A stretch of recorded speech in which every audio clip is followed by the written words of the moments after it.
Hello dear student, very welcome to our YouTube channel. This is Rashmi Singh.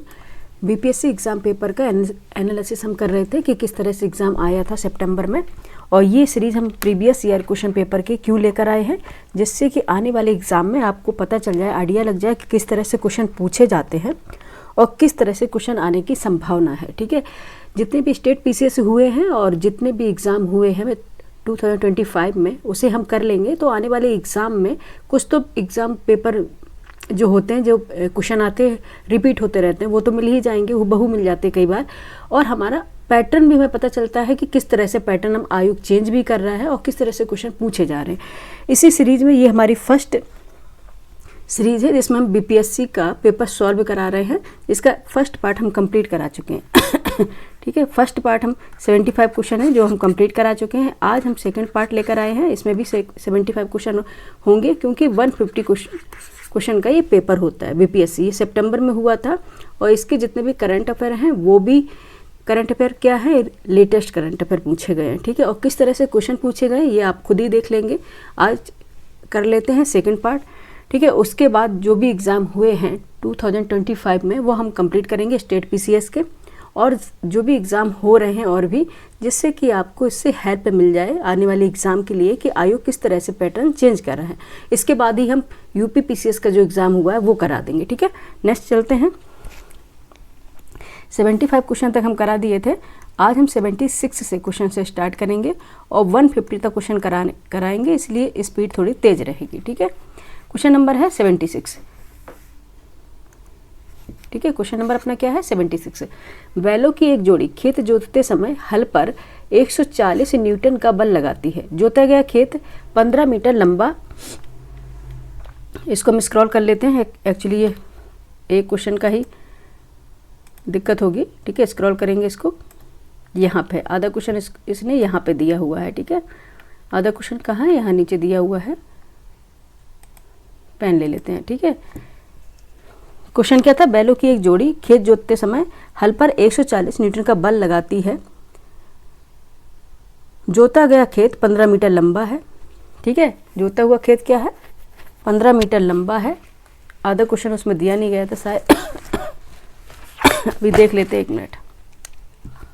यहाँ पे था ना क्वेश्चन, हाँ ठीक है।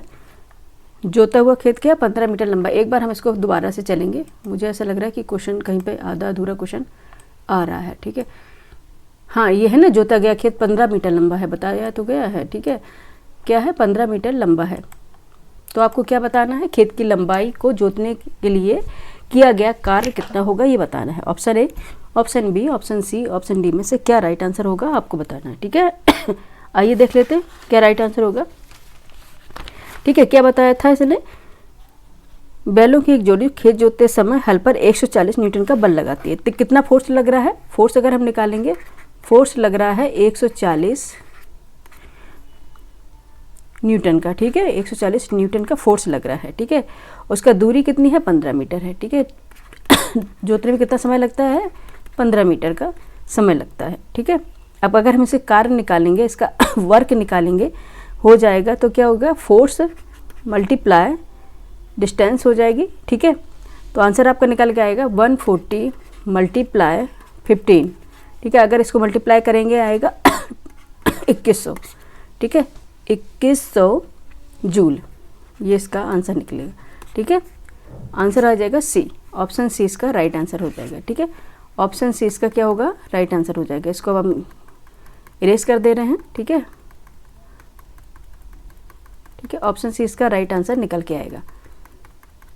ठीक है, ऑप्शन सी क्या हो गया, इसका राइट आंसर हो जाएगा क्वेश्चन नंबर 76 का। ठीक है, नेक्स्ट चलते हैं क्वेश्चन नंबर 77 पर। क्वेश्चन नंबर 77 है, समतल दर्पण फोकस दूरी होती है। समतल दर्पण फोकस दूरी होती है। Option A -, centimetre, option B +, centimetre, option C 2 centimetre, option D अनंत यानी इन्फिनाइट। बताइए क्या होती है। ठीक है, 77 बताना है। ठीक है, क्या होती है, अनंत, यानी कि अनंत होती है, इन्फिनाइट होती है इसकी दूरी। ऑप्शन डी इसका राइट आंसर हो जाएगा।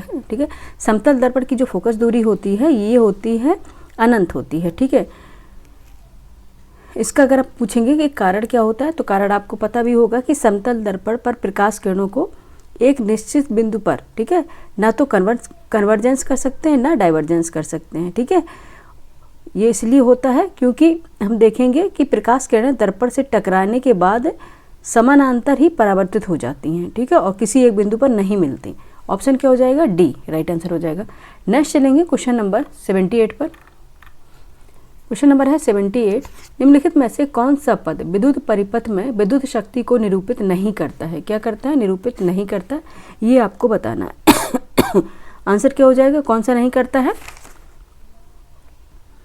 कौन सा नहीं करता है, आई आर स्क्वायर, ठीक है, आई आर स्क्वायर आंसर हो जाएगा, आई आर स्क्वायर, ठीक है। विद्युत परिपथ में आई आर स्क्वायर विद्युत शक्ति को निरूपित नहीं करता, ठीक है। ये होगा क्योंकि विद्युत जो शक्ति होता है उसका सूत्र होता है P बराबर V1, ठीक है। क्या होता है इसका, वैसे सूत्र होता है, फॉर्मूला होता है P बराबर V1, ठीक है, ये इसका फॉर्मूला होता है, ठीक है। तो क्या निकलेगा, P बराबर आई स्क्वायर R होगा, ठीक है, ना कि ये होगा, इसलिए ये गलत होगा। नेक्स्ट देखेंगे क्वेश्चन नंबर 79 पर। आंसर क्या हो गया, ऑप्शन ए। क्वेश्चन नंबर 79 है, लघु पाथन के समय परिपथ में विद्युत धारा का मान क्या होता है? ऑप्शन ए परिवर्तित नहीं होता है, ऑप्शन बी बहुत कम हो जाता है, ऑप्शन सी है बहुत अधिक बढ़ जाता है, ऑप्शन डी निरंतर परिवर्तित होता है, यानी कि निरंतर परिवर्तित होता है। आपको बताना आंसर क्या होगा 79 का। क्वेश्चन नंबर 79 का आंसर बताइए क्या हो जाएगा।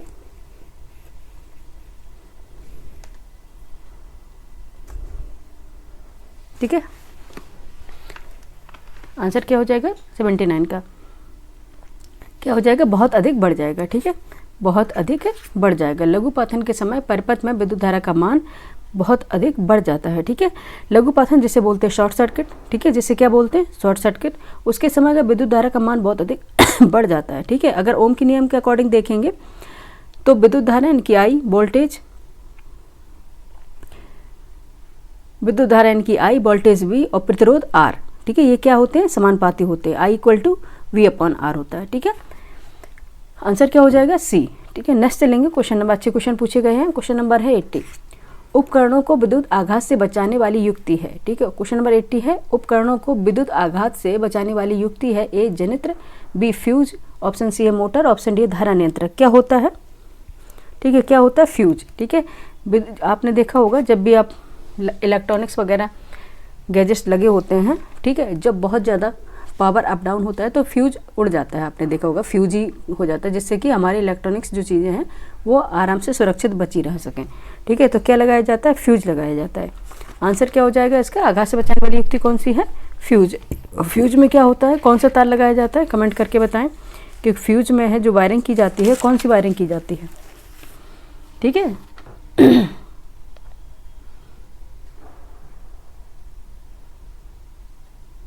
ठीक है, फ्यूज के अंदर आप देखेंगे एक पतली सी तार लगाई जाती है, अधिकांश एल्युमिनियम के होते हैं, जिससे कि तुरंत वो गल जाए, ठीक है, ठीक है। जैसे ये गलेगा तो जो विद्युत धारा का जो परिपथ है, जो रोड मैप बना हुआ है वो टूट जाएगा और धारा का प्रवाह क्या हो जाता है, रुक जाता है, ठीक है। और अपने जो महंगे उपकरण वगैरह होते हैं ना, ये जलने से बच जाते हैं। ऑप्शन क्या हो जाएगा, बी राइट आंसर हो जाएगा, ठीक है, बी क्या होगा, राइट आंसर हो जाएगा क्वेश्चन नंबर 80 का। नेक्स्ट चलेंगे क्वेश्चन नंबर 81।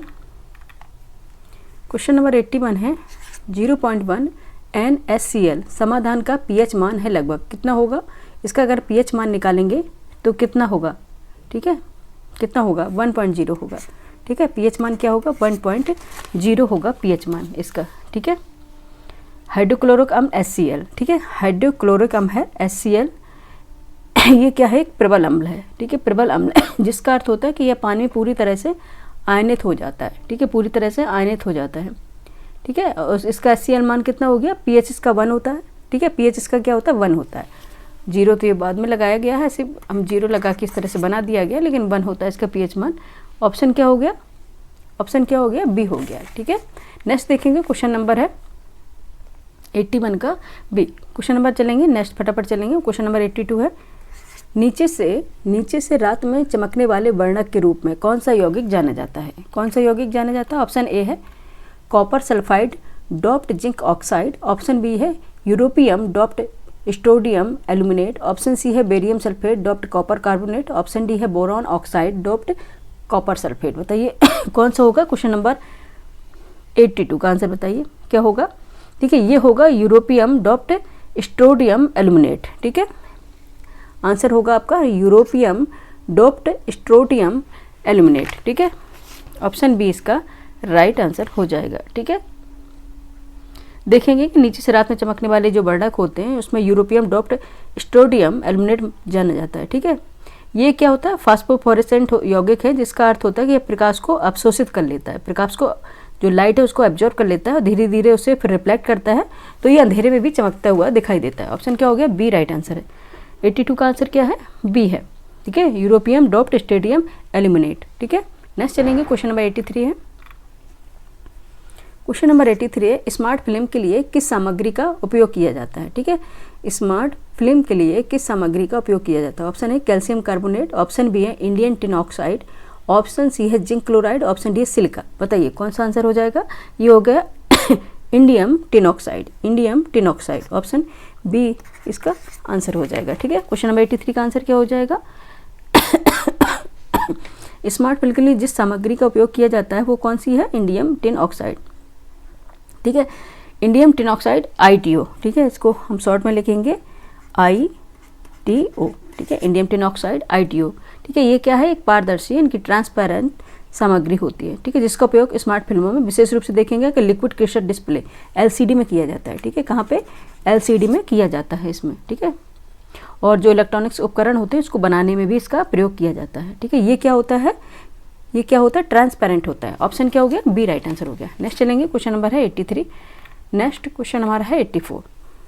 ठीक है, कार्सिनोमा के उपचार के लिए किस धातु यौगिक का उपयोग किया जाता है। कार्सिनोमा के उपचार के लिए किस धातु यौगिक का उपयोग किया जाता है, आपको बताना। Option A chromium, option B platinum, option C iron, option D chlorine. बताइए क्वेश्चन नंबर 84 का आंसर बताइए क्या हो जाएगा, किसका उपयोग किया जाता है। ये प्लेटिनम का उपयोग किया जाता है। ठीक है, किसका किया जाता है, ठीक है, प्लेटिनम का उपयोग किया जाता है। ठीक है, कार्सिनोमा के उपचार के लिए जो धातु यौगिक यूज किया जाता है वो प्लेटिनम होता है। सबसे प्रमुख बात क्या है इसमें, सबसे प्रमुख है इसमें सिस्प्लेटिन। ठीक है, सिस्प्लेटिन क्या है, कैंसर कोशिकाओं के DNA को नुकसान पहुंचाकर उसके विकास को रोकता है। ठीक है, जो सिस्प्लेटिन होता है इसमें प्लेटिनम है, उसी का एक भाग है सिस्प्लेटिन। ठीक है, सिस्प्लेटिन को होती है जो कैंसर की जो कोशिकाएं होती है, कैंसर जो सेल्स होते हैं उनके DNA को क्या रोकता है, DNA को क्या है उसको नष्ट कर देता है, जिससे कि वो आगे ग्रोथ ना कर सकें। ठीक है, ठीक है, इसको क्या करते हैं, विभिन्न प्रकार के जो कैंसर होते हैं उनके उपचार में, उनके ट्रीटमेंट में इसको यूज़ किया जाता है प्लेटिनम का। ठीक है, ऑप्शन क्या हो गया, बी राइट आंसर हो जाएगा। नेक्स्ट देखेंगे, क्वेश्चन नंबर है 85। क्वेश्चन नंबर 85 है, गर्भ निरोधक गोलियों में किस यौगिक का उपयोग किया जाता है। ठीक है, कौन सा यौगिक होता है। ऑप्शन ए है कौन सा होता है, लेवोनोग्रेस्ट्रेल, एक ये यौगिक है। ऑप्शन बी है कोलेकैसिलिफेरॉल होता है, ऑप्शन सी है बेनाल्फ्लेनिन से होता है, डी है सेट्रीजीन होता है। कौन सा होता है, ठीक है, ऑप्शन ए है लेवोनोग्रेस्ट्रेल, ऑप्शन बी है कोलेकैल्सिफेरॉल, ऑप्शन सी है वेनलाफैक्सिन, ऑप्शन डी है सेट्रीजीन। ठीक है, बताइए कौन सा किया जाता है, ये किया जाता है यूज लेवोनोग्रेस्ट्रेल का। ठीक है, ऑप्शन ए राइट आंसर हो जाएगा। ठीक है, ऑप्शन ए इसका राइट आंसर हो जाएगा। ठीक है, नेक्स्ट चलेंगे, क्वेश्चन नंबर 85 हो गया। ठीक है, इसको देखेंगे, यहाँ पे क्वेश्चन ऊपर होंगे इसके 86, क्वेश्चन नंबर होगा 86। ठीक है, क्वेश्चन नंबर क्या होगा अपना 86। ठीक है, क्वेश्चन नंबर 86 है, तेल को गैल्वेनाइज्ड आयरन पॉट में क्यों नहीं रखा जाता। ठीक है, आपको पता है ना, ऑयल को गैल्वेनाइज्ड आयरन पॉट में क्यों नहीं रखा जाता। ऑप्शन ए जहरीला यौगिक बनाता है इसलिए, ऑप्शन बी है तेल की गुणवत्ता को कम करता है, ऑप्शन सी जंग देखी जाती है, ऑप्शन डी उपयुक्त सभी। क्या हो जाएगा इसका आंसर, क्वेश्चन नंबर 86 का हो जाएगा उपयुक्त सभी। ठीक है, ऑप्शन डी इसका राइट आंसर हो जाएगा कि तेल को गैल्वेनाइज्ड आयरन पॉट में नहीं रखा जाता है क्योंकि यह जहरीला यौगिक बना सकता है, यह तेल की गुणवत्ता को भी कम कर सकता है, उसमें जंग भी लग सकती है। ठीक है, आंसर क्या हो जाएगा, डी होगा राइट आंसर। नेक्स्ट चलेंगे, क्वेश्चन नंबर 87 है। क्वेश्चन नंबर 87 है, ऑक्टेन रेटिंग बढ़ाने के लिए किस यौगिक का उपयोग किया जाता है। ठीक है, ऑप्शन ए है टेट्रामिथाइल ऑक्साइड, ऑप्शन बी है ट्राईमेथिल हेक्सेन, ऑप्शन सी है tetra एथिलेट।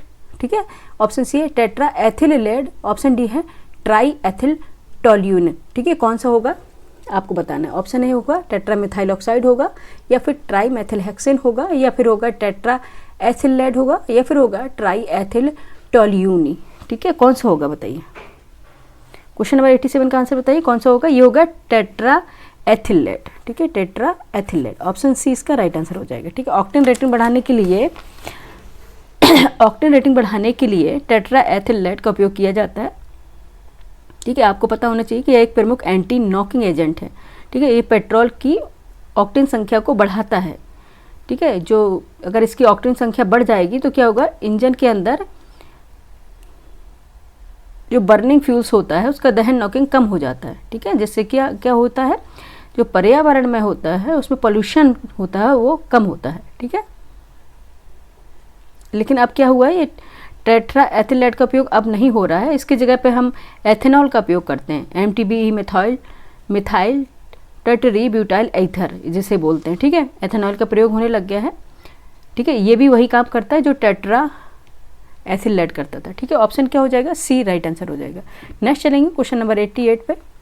Next question number 88, PHBV biodegradable polymer का पूर्ण रूप है, क्या होगा। इसका पॉलीमर का जो फुल नाम होगा वो आपको बताना। ऑप्शन है poly hydroxy butane veratric acid होगा, option B poly hydroxin butane vanillin acid होगा, ऑप्शन सी है poly 3 hydroxy butyrate hydroxyl valerate. ठीक है, कैसे ही नाम है, poly hydroxy butyrate acid veratric acid. इसमें एक होगा सिंपल सा है इसमें। ठीक है, सिंपल सा, बाकी ये सब इसलिए बना दिए जाते हैं कि आप लोग कंफ्यूज हो जाएं। ठीक है, कि आप लोग इसमें कंफ्यूज हो जाएं। बताइए आंसर क्या हो जाएगा, 88 का आंसर बताएं फटाफट। ठीक है, आंसर क्या हो जाएगा, जो कन्फ्यूजन है उसी वही आंसर है। ठीक है, क्या है, पॉली 3 हाइड्रोक्सी ब्यूटराइड हो है। ठीक है, हाइड्रोक्सी वेलरेट है। ठीक है, ये ऑप्शन सी इसका राइट आंसर ही है। ठीक है, यही इसका राइट आंसर है। आप अधिकांश देखेंगे जो पढ़ने में थोड़ा अलग सा होगा, जो लंबा होगा आंसर वही होता है। ठीक है, फिर ये इसकी कोई कॉन्सेप्ट नहीं है। जब आपका कॉन्सेप्ट क्लियर होगा तो आंसर तो अपने आप ही बन जाता है। ठीक है, PHBV का पूर्ण रूप क्या है, पॉली 3 हाइड्रोक्सी ब्यूटराइट को 3 हाइड्रोक्सी बेलेरेट। ठीक है, यह एक बायोडिग्रेडेबल पॉलीमर है। ठीक है, जो क्या होता है 3 हाइड्रोक्सी ब्यूटेनोइक एसिड और 3 हाइड्रोक्सी पेंटेनोइक एसिड के कोपॉलीमराइजेशन से बनता है। ठीक है, ऑप्शन सी इसका राइट आंसर हो जाएगा। नेक्स्ट चलेंगे, क्वेश्चन नंबर है 89। ठीक है, ये साइंस के सारे हैं और साइंस बैकग्राउंड से जो भी होंगे उन्हें कोई दिक्कत नहीं हो रही होगी, और जो नहीं होंगे तो उन्हें अगर क्वालिफाई करना है तो साइंस भी पढ़ना ही पड़ेगा। ठीक है, नेक्स्ट है क्वेश्चन नंबर 89, हार्मोन किसके द्वारा स्रावित होते हैं। ठीक है, हार्मोन किसके द्वारा स्रावित होते हैं, यानी स्रावित होते हैं। ऑप्शन ए है प्रजनन ग्रंथियाँ, ऑप्शन बी तैली ग्रंथियाँ, ऑप्शन सी बहिस्रावी ग्रंथियाँ या अंतःस्रावी ग्रंथियाँ। बहिस्रावी होती हैं, एंडोक्राइन ग्लैंड होती हैं अंतःस्रावी, और एक्सोक्राइन ग्लैंड होती हैं ये बहिस्रावी ग्रंथियाँ होती हैं। ठीक है, बताइए हार्मोन होते हैं किसके द्वारा स्रावित किए जाते हैं। क्वेश्चन नंबर 89 का आंसर बताएं। ठीक है, कौन सी होती है, endocrine gland, option D right answer हो जाएगा। ठीक है, 89 का आंसर क्या हो जाएगा, अंतःस्रावी ग्रंथियाँ एंडोक्राइन ग्लैंड्स होती हैं। ये क्या होती है, नलका विहीन होती हैं, यानी कि इनमें नलकाएँ नहीं पाई जाती हैं, कंडक्ट नहीं पाई जाती। ये क्या होती है, इसमें हार्मोन्स जो होते हैं सीधे ब्लड में ही हार्मोन्स रिलीज कर दिए जाते हैं। ठीक है, जिससे कि रक्त के माध्यम से, ब्लड के माध्यम से अन्य अंगों तक या सेल्स तक हार्मोन क्या पहुंचते हैं। ठीक है, जो एंडोक्राइन जितनी ग्लैंड्स होती हैं उनके माध्यम से, और ये कार्य आगे चल के ये कार्य करते हैं हार्मोन्स। ठीक है, ये जैसे वृद्धि, विकास, प्रजनन और भी चीज़ों को कंट्रोल करने के लिए। ठीक है, एंडोक्राइन जो ग्लैंड्स होती हैं, जिसमें और बहिस्रावी जो ग्लैंड्स होती हैं उनमें जो हार्मोन्स होते हैं जिससे जिनकी क्या होती है, नलका विहीन नहीं होती, नलकाएं पाई जाती हैं। ठीक है, जैसे कि अश्रु ग्रंथि होती वगैरह होती हैं। ठीक है, आंसर क्या हो जाएगा, डी। नेक्स्ट देखेंगे, क्वेश्चन नंबर है, ठीक है, क्वेश्चन नंबर है 90। निम्नलिखित में से कौन सा शब्द हर्पीस सिप्लेक्स वायरस और मानव के बीच की बातचीत को दर्शाता है। ठीक है, कौन सा है, ऑप्शन ए सहजीवन, ऑप्शन बी परजीवता, option C endosymbiosis, option D है एंडोपारासाइटिज्म। बताइए कौन सा होगा। ठीक है, सिंपल सा क्वेश्चन है ये। ठीक है, ये कौन सा है, परजीवता। ठीक है, कौन सा है, परजीवता, ऑप्शन बी इसका राइट आंसर हो जाएगा। ठीक है, यानी कि पैरासिटिज्म जो है परजीविता है, ये शब्द हर्पीस सिम्प्लेक्स वायरस जो है, ठीक है, हर्पीस सिम्प्लेक्स वायरस है, मानव और ह्यूमन के बीच के कड़ी को दर्शाता है, ठीक है। नेक्स्ट देखेंगे क्वेश्चन नंबर है 91। क्वेश्चन नंबर 91 है संक्रमण के जवाब में बनने वाली पहली इम्यूनोग्लोबुलिन की श्रेणी कौन सी है, ठीक है, कौन सी है संक्रमण के जवाब में बनने वाली पहली इम्यूनोग्लोबुलिन की श्रेणी कौन सी होगी? Option A IgA, option B IgG, option IgM, IgE। बताइए 91 का आंसर क्या होगा, हो जाएगा बच्चे? 91 का आंसर क्या हो जाएगा? ये है IgM, ठीक है। कौन सा? ऑप्शन सी इसका राइट आंसर हो जाएगा, ठीक है, IgM होगा। 91 का आंसर क्या होगा? IgM होगा, ठीक है। संक्रमण के जवाब में बनने वाली पहली इम्यूनोग्लोबुलिन की श्रेणी में IgM है, और IgM एंटीबॉडी किसी भी नए संक्रमण के प्रति क्या करती है? उसको प्रतिरक्षा प्रणाली बना लेती है, उसकी प्रतिक्रिया करती है, ठीक है। जिससे वायरस क्या होता है? बैक्टीरिया जैसे वायरस हैं या बैक्टीरिया है, ये हानिकारक जितने भी पदार्थ हैं शरीर में प्रवेश ही नहीं कर पाते, ठीक है। आंसर क्या हो जाएगा? सी राइट आंसर हो जाएगा। नेक्स्ट चलेंगे, क्वेश्चन नंबर है 92। क्वेश्चन नंबर 92, जैविक झिल्ली बायोलॉजिकल मेम्ब्रेन किससे बनी होती है, ठीक है। जैविक झिल्ली यानी जिसे बोलते हैं हम बायोलॉजिकल मेम्ब्रेन, किससे बनी होती है, ठीक है। ऑप्शन ए है लिपिड और प्रोटीन के विभिन्न संयोजन जो प्रत्येक प्रजाति कोश का प्रकार और अंग के लिए विशिष्ट होते हैं,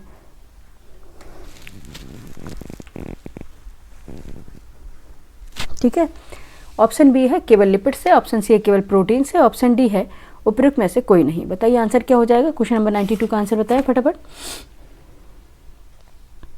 ठीक है।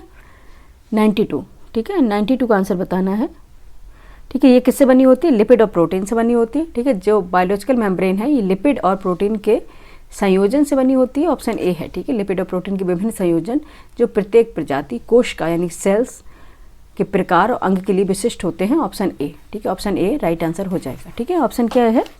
ए राइट आंसर हो जाएगा। बायोलॉजिकल जो मेम्ब्रेन है अगर इसके देखेंगे मुख्य रूप से लिपिड और प्रोटीन से ही बनी होती है, ठीक है। जिसमें क्या होगा? कार्बोहाइड्रेट भी पाए जाते हैं, ये लिपिड एवं लिपिड बाई लेयर भी बनाती है, ठीक है। जबकि देखेंगे प्रोटीन इस लिपिड और प्रोटीन की ये लेयर होती है जो द्विपरत होती है, दोहरी परत होती है, इसमें धसे होते हैं, ठीक है। क्या हो जाएगा? आंसर क्या हो जाएगा इसका? ए हो जाएगा। नेक्स्ट देखेंगे, क्वेश्चन नंबर 93 है। क्वेश्चन नंबर 93 है निम्नलिखित में से कौन सा एक नॉन सेंस कोडन है, ठीक है। नॉन सेंस कोडन है। ऑप्शन ए है AUG, ऑप्शन बी है UAA, ऑप्शन सी है UUU, ऑप्शन डी UGG। कौन सा है? 93 का आंसर बताएं, ठीक है। 93 का आंसर बताएं।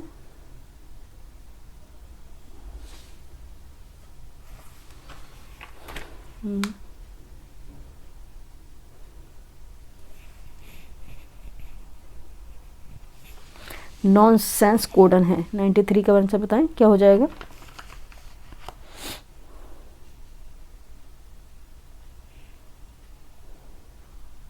ठीक है, क्या हो जाएगा? ऑप्शन बी इसका राइट आंसर हो जाएगा, UAA, ठीक है। ये नॉन सेंस कोडन है, ठीक है, नॉन सेंस कोडन है। ऑप्शन बी इसका राइट आंसर हो जाएगा 93 का, ठीक है। 93 का आंसर क्या हो जाएगा? बी होगा ऑप्शन, ठीक है। नेक्स्ट चलते हैं, ठीक है। अब हम इसको स्क्रॉल कर लेते हैं, ठीक है। इसको स्क्रॉल करना पड़ेगा 93 से 94 पर जाने के लिए। 1 सेकंड का टाइम दीजिएगा बच्चे, ठीक है। 94 पर चलते हैं। क्वेश्चन नंबर है 94, ठीक है। क्वेश्चन नंबर 94 है। क्या पूछ रहा है? क्या पूछ रहा है? आंसर बताइए। पहले इसको हम पहले लेते हैं। क्वेश्चन नंबर 94 है विलुप्त होने के खतरे में, ठीक है, इंडेंजर्ड, विलुप्त होने के खतरे में पड़ी प्रजातियां कहलाती हैं, ठीक है। इंडेंजर्ड स्पीसीज जो होती हैं उन्हें क्या बोलते हैं? ऑप्शन ए दुर्लभ, ऑप्शन बी सुभेद, ऑप्शन सी लुप्तप्राय, ऑप्शन डी विलुप्त। क्या बोलते हैं उन्हें? क्वेश्चन नंबर 94 का आंसर बताएं। क्या बोलते हैं उन्हें? लुप्तप्राय प्रजाति बोलते हैं, ठीक है। ऑप्शन सी राइट आंसर है। और इन्हें किसमें मेंशन किया जाता है? रेड डेटा बुक्स में, ठीक है। रेड डेटा बुक्स में से मेंशन किया जाता है,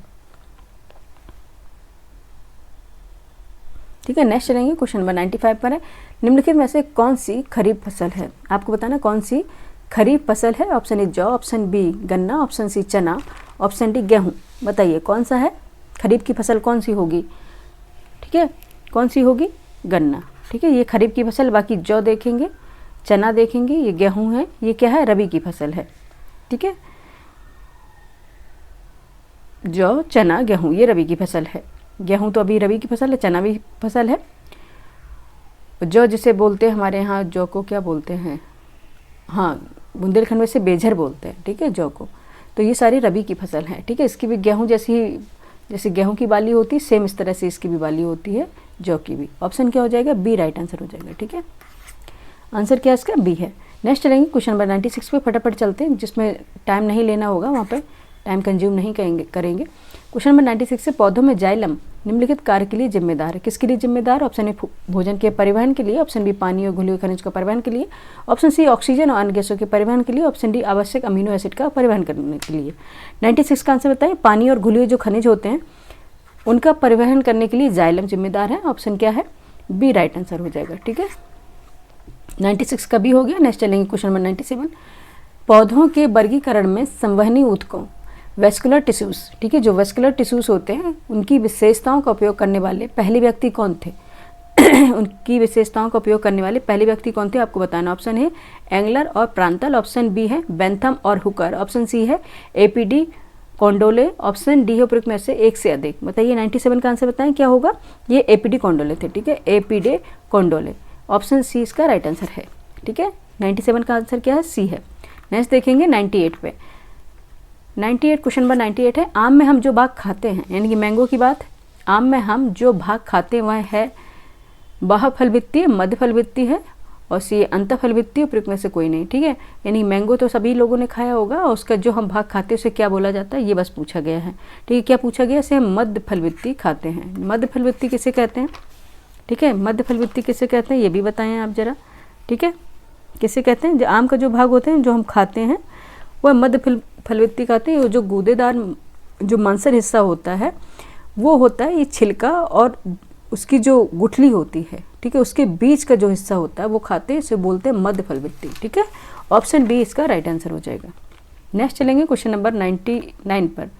ठीक है, बी इसका राइट आंसर हो जाएगा। नेक्स्ट चलते हैं 99 पर। ओजोन दिवस कब मनाया जाता है? पता नहीं, इस क्वेश्चन सभी एग्जाम में पूछा जाता है। ठीक है, और पीसीएस में तो हमेशा ही पूछ लेते हैं। ओजोन दिवस कब मनाया जाता है? ओजोन डे बताइए कब मनाया जाता है। ऑप्शन ए 5 जून, ऑप्शन बी 16 सितंबर, ऑप्शन सी 21 अप्रैल, ऑप्शन डी 5 दिसंबर।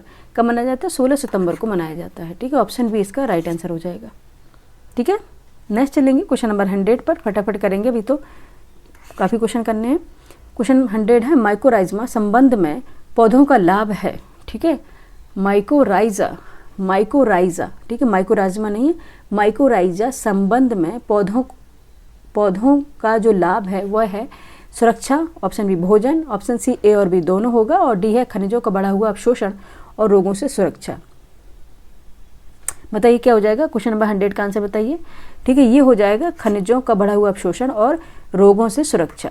ठीक है, जब माइकोराइजा जो लगाया जाता है, एक मिनट बच्चे, इसको हम पहले सही से लिख दें। ठीक है, डी आंसर इसका राइट आंसर हो जाएगा। जो माइकोराइजा है पौधों की जड़ों और कवक के बीच सहजीवी संबंध बनाता है। ये क्या करता है? पौधों में खनिज पोषक तत्वों जैसे कि फास्फोरस है, नाइट्रोजन है, इनके अवशोषण में मदद करता है ये, और जल के अवशोषण को भी बढ़ाता है। और जो पौधे होते हैं, जो प्लांट होते हैं, उनके सूखने की स्थिति में भी ये सहायता करता है। ठीक है, अगर जैसे पानी कम मिल रहा है ना, तब भी ये माइकोराइजा जो होता है ना, जड़ों में पाया जाता है, तब भी ये हेल्प करता है। साथ में ये क्या करता है, जो माइकोराइजा पौधों को मिट्टी में होने वाले रोगों से सुरक्षा भी प्रदान करता है। ठीक है, जिससे पौधे क्या होते हैं, स्वस्थ रहते हैं। और माइकोराइजा का मुख्य लाभ क्या होगा? खनिजों का जो अवशोषण बढ़ा हुआ होता है और रोग वगैरह होते हैं उनको भी ये सुरक्षा प्रदान करता है, उनसे भी माइकोराइजा। ठीक है, ऑप्शन क्या हो जाएगा? डी राइट आंसर हो जाएगा। ठीक है, अच्छा से एक अच्छी सी जानकारी थी ये। क्वेश्चन नंबर देखिए 101। ठीक है, क्वेश्चन नंबर है 101। किस कमीशन ने सभी राजनीतिक समूहों और दलों के किसी भी भारतीय सदस्य को शामिल नहीं करने के कारण बेचैनी को बल मिला? आपको बताना है किस कमीशन ने सभी राजनीतिक समूह और दलों के किसी भी भारतीय सदस्य को शामिल नहीं करने के कारण बेचैनी को बल मिला था। वो कौन सा कमीशन था ये आपको बताना है। ऑप्शन ए कृषि कमीशन, ऑप्शन बी है वेलबी कमीशन, ऑप्शन सी है साइमन कमीशन, ऑप्शन डी है कैबिनेट कमीशन। कौन से हैं जिसमें कोई भी भारतीय सदस्य नहीं था? सिंपल सी बात है, कौन सा था? वो था साइमन कमीशन, ठीक है। कोई भी सदस्य उसमें भारतीय नहीं था, ठीक है, इसलिए गो बैक साइमन का नारा भी लगा था, ठीक है। जब इसमें कोई सदस्य भारतीय नहीं था तो वो क्या हमारे लिए संविधान बनाएंगे, ठीक है, क्या ही संविधान हमारे लिए बनाएंगे। आंसर क्या होगा इसका, साइमन कमीशन, ठीक है। ठीक है, आपको पता होगा कि साइमन कमीशन है कब आया था, 1927 में आया था, 1927 में आया था, ठीक है। साइमन कमीशन कब आया था, 1927 में ये आया था और ब्रिटिश सरकार ने भारत में संवैधानिक सुधारों के लिए भेजा था, ठीक है। जो संवैधानिक सुधारों के लिए साइमन कमीशन का गठन किया था, लेकिन इसमें किसी भी सदस्य में भारतीय सदस्य, इसमें कोई भी सदस्य भारतीय सदस्य नहीं था, ठीक है। ये आंसर क्या हो जाएगा, सी राइट आंसर हो जाएगा। नेक्स्ट चलेंगे, क्वेश्चन नंबर है 102। क्वेश्चन नंबर है 102, किसने आज़ाद हिंद फौज का नेतृत्व संभाला और चलो दिल्ली चलो का प्रसिद्ध लड़ाई का नारा दिया था? कौन से थे वो? Option A Mohan Singh, option B Ras Bihari Bose, option C हो गया शाहनवाज खां, ऑप्शन डी सुभाष चंद्र बोस। कौन से थे? सुभाष चंद्र बोस, ठीक है। कौन से थे? सुभाष चंद्र बोस थे, जिन्होंने दिल्ली चलो का नारा दिया था। और ये सुभाष चंद्र बोस ने 1943 में सिंगापुर में भारतीय राष्ट्रीय सेना यानी INA, ठीक है, कौन सा? भारतीय राष्ट्रीय सेना यानी INA का गठन किया था, INA, ठीक है। कहाँ पे किया था? सिंगापुर में, ठीक है। ये बताने सिंपल सा फंडामेंटल ही है हिस्ट्री में, ये पहले ही पढ़ चुके होंगे आप लोग, ठीक है। सुभाष चंद्र दिल्ली चलो का नारा भी दिया था और 1943 में सिंगापुर में भारतीय राष्ट्रीय सेना INA का गठन किया था। INA का क्या था? बर्मा के खिलाफ अपने सैन्य अभियान की शुरुआत कर रहा था, ठीक है, उस टाइम पे INA। आंसर क्या होगा? डी राइट आंसर हो जाएगा, ठीक है। 102 हो गया। नेक्स्ट चलेंगे क्वेश्चन नंबर 103 पर, ठीक है। इसको हम स्क्रॉल कर लेते हैं 1 मिनट के लिए, 1 सेकंड दीजिएगा।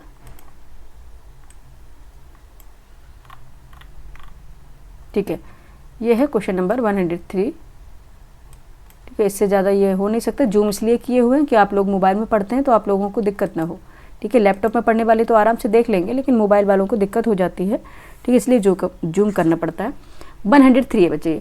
हम या तो भारत को स्वतंत्र करेंगे या अभियान में मर जाएंगे, यह किसने कहा था? ऑप्शन ए महात्मा गांधी ने, ऑप्शन बी जवाहरलाल नेहरू ने, ऑप्शन सी अब्दुल कलाम आज़ाद ने, ऑप्शन डी BD सावरकर ने। किसने कहा था हम या तो भारत को स्वतंत्र करेंगे या अभियान में मर जाएंगे? किसने कहा था? किसने कहा था? ये कहा था महात्मा गांधी जी ने, ठीक है। किसने कहा था?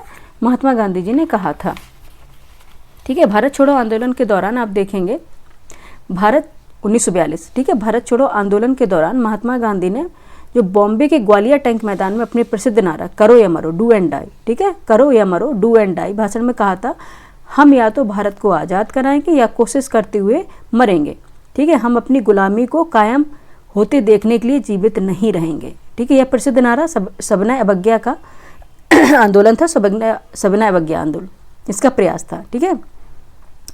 8 अगस्त 1942 को भारत छोड़ो आंदोलन की शुरुआत हुई थी, आपको पता होना चाहिए, और ब्रिटिश शासन को समाप्त करने की भी मांग की गई थी। इसमें ऑप्शन ए इसका राइट आंसर हो जाएगा, ठीक है। नेक्स्ट देखेंगे, क्वेश्चन नंबर है 104।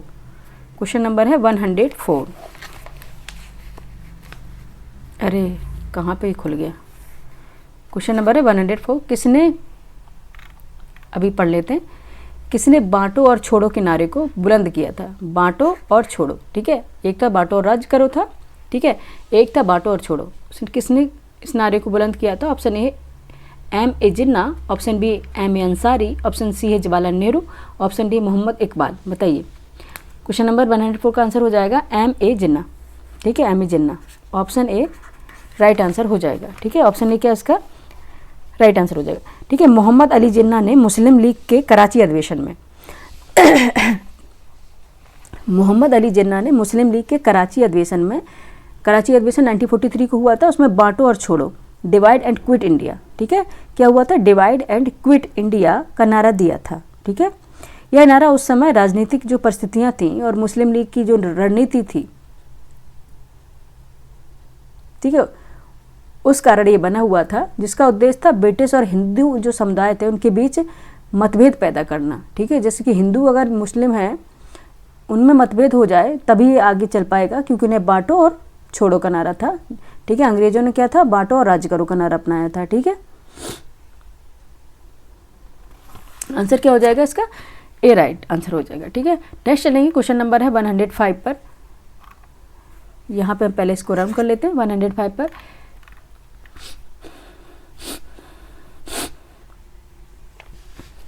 किस अधिनियम ने भारत के विभाजन के लिए दो नए स्वतंत्र भारत और पाकिस्तान के राज्यों को मूर्त रूप दिया था? कौन सा अधिनियम था वो? ऑप्शन ए है भारत सरकार अधिनियम 1919, ऑप्शन बी है भारत सरकार अधिनियम 1935, ऑप्शन सी होगा भारतीय स्वतंत्रता अधिनियम 1947, ऑप्शन डी होगा उपयुक्त में से कोई नहीं। बताइए क्या आंसर हो जाएगा? कौन सा अधिनियम था? ये था अधिनियम हमारा भारतीय स्वतंत्रता अधिनियम 1947। ठीक है, ऑप्शन सी इसका राइट आंसर हो जाएगा। ठीक है, क्वेश्चन नंबर है 105 का आंसर क्या हो गया? भारतीय स्वतंत्रता अधिनियम 1947। ठीक है, जो भारतीय स्वतंत्रता अधिनियम था 1947 ने 15 अगस्त 1947 को भारत को स्वतंत्रता प्रदान कर दी थी और ब्रिटिश जो राज का उसका भी एंड हो गया था। ठीक है, भारत और पाकिस्तान नामक दो स्वतंत्र राष्ट्र की स्थापना हुई थी। इस अधिनियम ने ब्रिटिश साम्राज्य से सत्ता के हस्तांतरण का मार्ग भी प्रशस्त कर दिया था। ठीक है, और आगे क्या हुआ था? ब्रिटिश सरकार के भारत के सम्राट के रूप में जो उपाधि थी उसको भी समाप्त कर दिया था। ठीक है, जो भारतीय रियासतें होती थी, भारतीय रियासतों को भारत या पाकिस्तान में शामिल होने या स्वतंत्र रहने का भी विकल्प दिया था। ठीक है, इस अधिनियम से। ठीक, आंसर क्या हो जाएगा? सी राइट आंसर हो जाएगा। नेक्स्ट देखेंगे, क्वेश्चन नंबर है 106। क्वेश्चन नंबर है 106। किस कांग्रेसी नेता ने 1918 में बिहार की यात्रा की ताकि होम रूल लीग की गतिविधियों को बल मिल सके? Option A Annie Besant, option B BG Tilak, option C Mahatma Gandhi, option D M.A. Ansari. ठीक है, आंसर बताइए फटाफट क्या हो जाएगा? आंसर हो जाएगा एनी बेसेंट। ठीक है, आंसर क्या है? एनी बेसेंट होगा। ठीक है, एनी बेसेंट है, ये एक ब्रिटिश सामाजिक कार्यकर्ता थी। ठीक है, एक लेखक भी थी और भारतीय स्वतंत्रता आंदोलन की प्रमुख नेता भी थी ब्रिटिश एनी बेसेंट। ठीक है, इन्होंने देखा जाए तो इन्होंने 1918 में बिहार की यात्रा भी की थी और भारतीय जनता में जो स्वशासन यानी होम रूल के प्रति इन्होंने बिहार में जागरूकता फैलाने के, अवेयरनेस फैलाने की कोशिश भी की थी। ठीक है, और कोशिश इनकी सफल भी रही थी काफ़ी हद तक। ऑप्शन क्या है? ए राइट आंसर हो जाएगा। नेक्स्ट देखेंगे, क्वेश्चन नंबर है 107।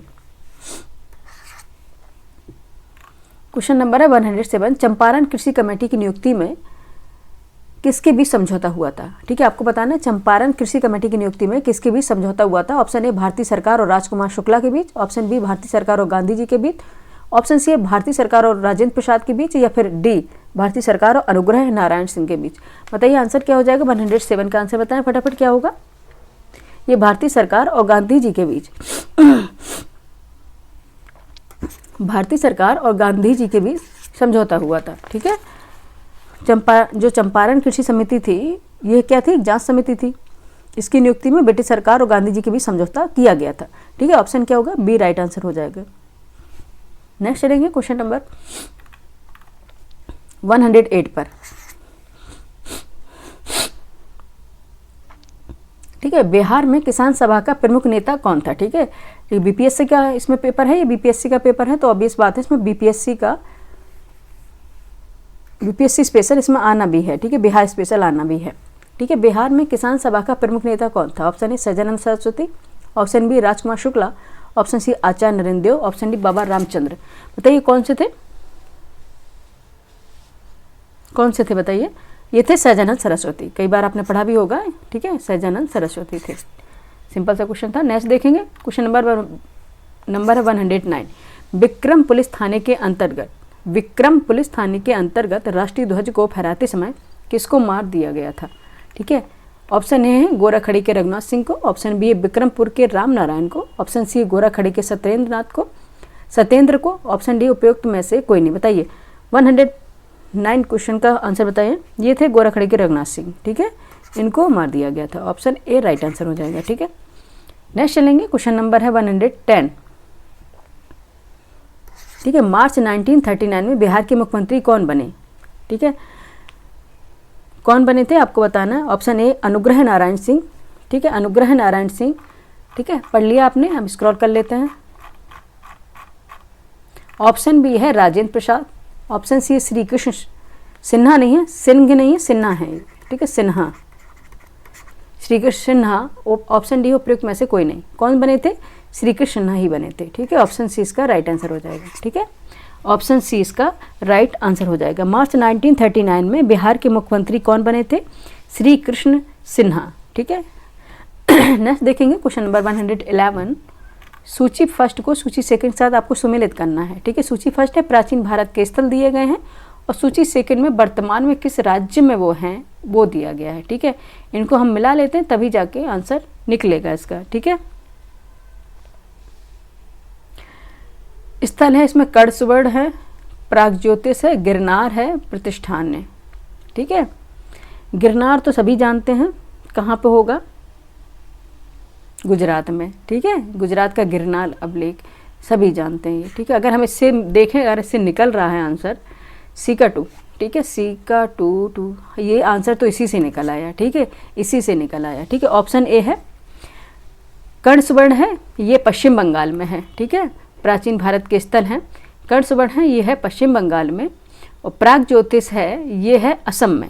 ठीक है, ये असम में है, और गिरनार गुजरात में है, और प्रतिष्ठान, ये प्रतिष्ठान कहाँ पे है? ये महाराष्ट्र में है। ऑप्शन क्या हो जाएगा? ए राइट आंसर हो जाएगा। ठीक है, ये गिरनार से निकल आया, क्योंकि गिरनार गुजरात का गिरनार अभिलेख काफ़ी फेमस है। ठीक है, नेक्स्ट चलेंगे, क्वेश्चन नंबर है 112। क्वेश्चन नंबर है 112। निम्नलिखित में से कौन एक ऋग्वेद युग से ऋग्वेद, ठीक है, एक मिनट, मच्छर काफ़ी तेज हो रहे हैं, एक मिनट। ठीक है, 112 है, निम्नलिखित में से कौन एक ऋग्वैदिक युग से संबंधित नहीं है? नहीं पे पहले अंडरलाइन करेंगे। ऑप्शन है Gargi, option B Ghosha, option C Apala, option D Vishwara. ठीक है, विश्वरा, बताइए कौन नहीं है?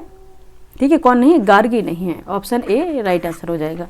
ठीक है, ऑप्शन ए राइट आंसर होगा। ठीक है, गार्गी ऋग्वैदिक युग से संबंधित नहीं है। ठीक है, यह एक दार्शनिक थी जिनका उल्लेख जो बृहदारण्य उपनिषद है उसमें किया गया है। ठीक है, ये क्या है? ऋग्वेद के बाद का ग्रंथ है। और बात करें अपाला, घोषा, विश्वरा की। ठीक है, अपाला, घोषा और विश्वरा की, ये ऋग्वैदिक काल में विदुषी महिलाएं थीं। ठीक है, विदुषी महिलाएं थीं। ठीक है, अपाला थी, घोषा थी, विश्वरा थी। ठीक है, और गार्गी नहीं है इससे, तो ऑप्शन ए राइट आंसर हो जाएगा। नेक्स्ट चलेंगे, क्वेश्चन नंबर है 113। सूची फर्स्ट को सूची सेकंड के साथ सम्मिलित करना है। ठीक है, एक तो घटना स्थल दिया गया है, स्थान दिया गया है, दूसरे संबंधित व्यक्ति दिए गए उससे। ठीक है, आपको मिलाना है तभी जाके इससे आंसर निकलेगा। ठीक है, चोल गंगम झील है, धर्म महामात्र की नियुक्ति है, प्रयाग की सभा है, सुदर्शन झील है। ठीक है, सबसे पहले आपको ये करना है, जो आपको आता है वो एक मिला लीजिए। अगर उससे मिलने से निकल जा रहा है आंसर तो बहुत अच्छी बात है, नहीं निकल रहा है तो फिर दूसरा मिलाना ही पड़ेगा। ठीक है, दूसरा फिर इसे मिलाना ही पड़ेगा। आइए देख लेते हैं, सुदर्शन झील।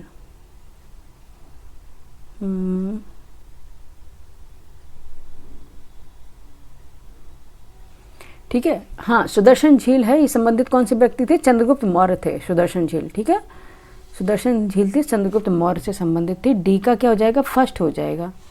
देख लेते, सभी में है ये। ठीक है, इसी से मिल गया। ठीक है, इसी से मिल गया, मुझे तो यही आ रहा था। ठीक है, ऑप्शन क्या हो जाएगा? 113 का आंसर हो जाएगा बी। ठीक है, बी राइट आंसर हो जाएगा इसका। सुदर्शन जो झील है ये चंद्रगुप्त मौर्य से संबंध थे। ठीक है, ये निर्माण करवाए थे, तो चंद्रगुप्त मौर्य, डी का फर्स्ट, डी का फर्स्ट। ठीक है, ऑप्शन बी राइट आंसर हो जाएगा 113 का। ठीक है, बी राइट आंसर हो जाएगा। अभी देख लेते हैं, चोल गंगम झील है, ये राजेंद्र प्रथम ने बनाई थी। चोल गंगम झील इससे संबंधित है। धर्म महामात्र की नियुक्ति जो हुई थी अशोक द्वारा की जाती थी। ठीक है, अशोक से संबंधित है।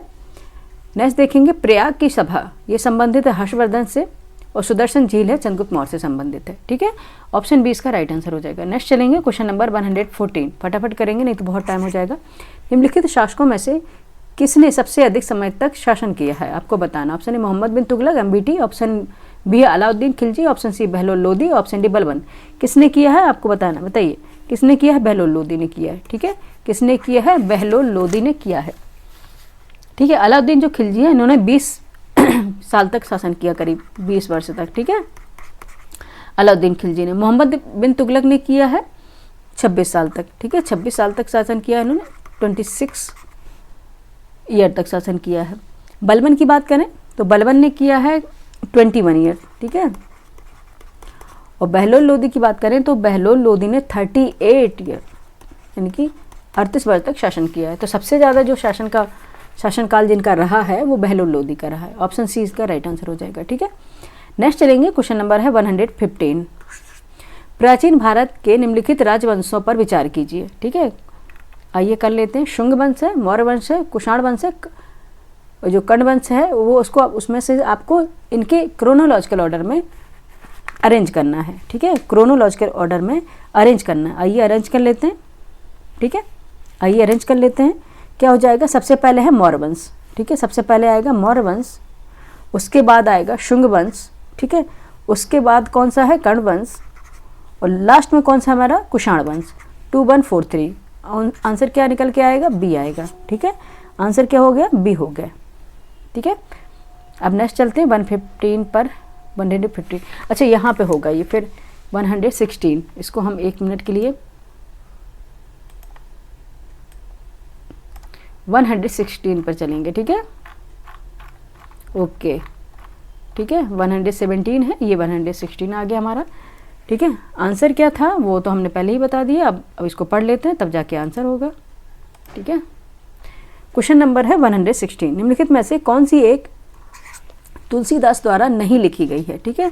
तुलसीदास द्वारा नहीं लिखी गई। Option A Vinay Patrika, option B Gitavali, option C Sahitya Lahari, option D Kavitavali, ठीक है। बताइए कौन नहीं लिखी गई है। शाम होते ही मच्छरों का आतंक हो जाता है, ठीक है। क्वेश्चन नंबर कौन सा नहीं लिखी गई है, विनय पत्रिका भी लिखी है, गीतावली भी लिखी, कवितावली भी लिखी, साहित्य लहरी नहीं लिखी गई है, ठीक है, तुलसीदास द्वारा, ठीक है। तुलसीदास द्वारा क्या है, साहित्य लहरी है जो नहीं लिखी गई है। साहित्य लहरी एक लघु रचना है, इसके रचयिता कौन से हैं, संत सूरदास हैं, ठीक है। सूरदास द्वारा लिखी गई है, ठीक है। संत सूरदास द्वारा ये रचित है और ये एक लघु रचना है, ठीक है। याद रखना है ये किसके द्वारा है, सूरदास द्वारा रचित है। नेक्स्ट देखेंगे, क्वेश्चन नंबर है 117। सूची फर्स्ट को सूची सेकंड के साथ सुमेलित करना है, मैच करना है। एक तरफ इमारतें दी गई हैं यानी कि बिल्डिंग्स वगैरह हैं, हिस्टोरिकल बिल्डिंग्स हैं, और दूसरी तरफ बनवाने वाली जो भी हैं उनको मिलाना है आपको, तब जाके आंसर निकलेगा। लंबा दे दिया है काफ़ी, ठीक है। देखिए काबुली बाग मस्जिद है, 2.5 दिन का झोपड़ा है, इलाहाबाद का किला है, एमताज उद दौला का मकबरा है, ठीक है। इसमें कौन सा आपको आता है वो बताइए, ठीक है। जो आपको आता है पहले वही करेंगे तभी जाके आंसर निकलेगा। कई बार ऐसा होता है कि जब सारे के सारे मैच करने पड़ते हैं तभी जाके मिलता है, ठीक है, तभी जाके इसमें मिलता है। 2.5 दिन का झोपड़ा है, कुतुबुद्दीन ऐबक द्वारा, ठीक है। ये कहाँ पे है, अजमेर में है, ठीक है, अजमेर में है। अब देख लेते हैं बी का फर्स्ट, देख लेते हैं जहाँ पे है वो हो जाएगा हमारा आंसर बी का फर्स्ट। अरे ये तो काफ़ी है, इसमें से नहीं मिल रहा है, ये तो सभी को आता है, ठीक है। आगे देख लेते हैं, हम आगे देख लेते हैं, कोई बात नहीं है, ठीक है। काबुली बाग है, ये काबुली बाग है, ये किसने बनाया था, बाबर ने, ठीक है। काबुली बाग बनाया था ये बाबर द्वारा बनाया गया था, ठीक है, ये बाबर द्वारा बनाया गया था, ठीक है। और इलाहाबाद का जो किला है,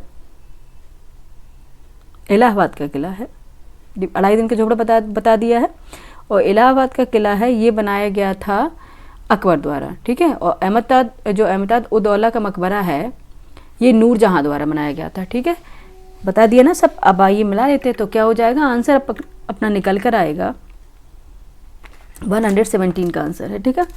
117 का आंसर क्या आएगा निकल के, बी ऑप्शन निकल के आ रहा है, ठीक है। बी ऑप्शन इसका निकल के आ रहा है, ठीक है, ठीक है। काबुली बाग मस्जिद है, जो काबुली बाग मस्जिद पानीपत में है ये, ठीक है।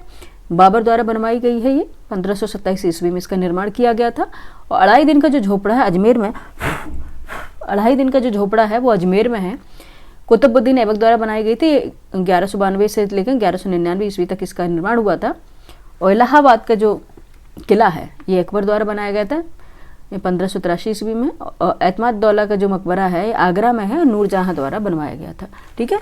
नेक्स्ट आंसर देखेंगे, क्वेश्चन नंबर है 118, ठीक है। निम्नलिखित में से कौन एक सही सुमिलित नहीं है, आपको बताना कौन सा एक सही सुमिलित नहीं है, ठीक है। एक तरफ व्यक्ति है और दूसरी तरफ संबंधित जो है उससे वो दिए गए हैं, इसमें आपको बताना कौन सा सही सुमिलित नहीं है। दयानंद सरस्वती, सत्यार्थ प्रकाश है, जेम्स ऑगस्टस हिकी है, ये कलकत्ता क्रॉनिकल है, और ऑप्शन सी में है रामास्वामी नायकर, जस्टिस पार्टी है, ऑप्शन डी में है ज्योतिराव फुले हैं, ठीक है, ज्योतिराव फुले हैं, ये सत्यशोधक समाज से, ठीक है, ज्योतिराव फुले हैं, ये सत्यशोधक समाज से हैं। आपको बताना है कि कौन इसमें सुमिलित नहीं है। नहीं पंडालाइन पहले हम कर लेते हैं, कौन से नहीं है, जेम्स ऑगस्टस हिक्की, ठीक है, ये कलकत्ता क्रॉनिकल जो दिया गया इससे संबंधित नहीं है, ठीक है। ऑगस्टस हिक्की जो न्यूज़पेपर निकलता था ये पहला न्यूज़पेपर था जो जेम्स ऑगस्टस हिक्की द्वारा निकाला गया था, ठीक है,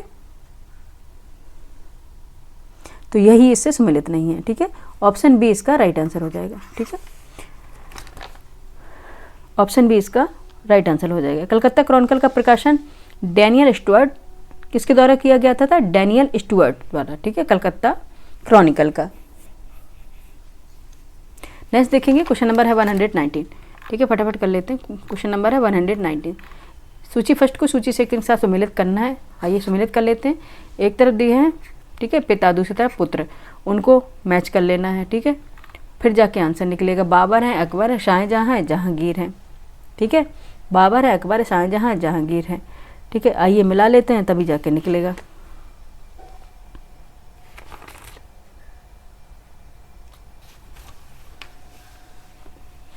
ठीक है, सबसे पहले देख लेते हैं सलीम, ठीक है, जो सलीम हैं ये अकबर के सबसे बड़े पुत्र हैं, ठीक है, सबसे बड़े पुत्र थे, जिसे बाद में क्या किस नाम से जाना गया है, मुगल सम्राट जहांगीर के नाम से जाना गया है, ठीक है। ये है सलीम, ये किसके पुत्र थे, अकबर के। अब इसको मिला लेते हैं इससे, ठीक है, बी का फर्स्ट हो गया, ठीक है। और खुसरो है जो सलीम, ये सलीम जहांगीर जो इनका नाम था, ये खुसरो थे, जहांगीर के पुत्र थे, खुसरो थे कि हाँ जहांगीर के पुत्र थे, इनको इससे मिला दे रहे हैं, ठीक है। और कामरान थे, ये बाबर का पुत्र था, ठीक है। हुमायूं का क्या था, सौतेला भाई था, कामरान बाबर का पुत्र था, ठीक है, ये चलो इससे मिला दिया मैंने। मुराद है, शाहजहां का पुत्र है, ठीक है, शाहजहां का पुत्र कौन है, मुराद है, ठीक है। निकल के क्या आएगा आंसर, अब हम देख लेते हैं।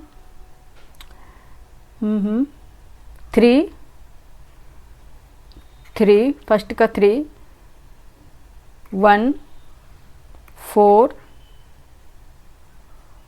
एंड 2 3 1 4 2 3 1 4 2, ऑप्शन ए इसका राइट आंसर हो जाएगा, ठीक है, ऑप्शन ए इसका राइट आंसर निकल के आया है, ठीक है। 119 का आंसर क्या है, ऑप्शन ए है, ठीक है।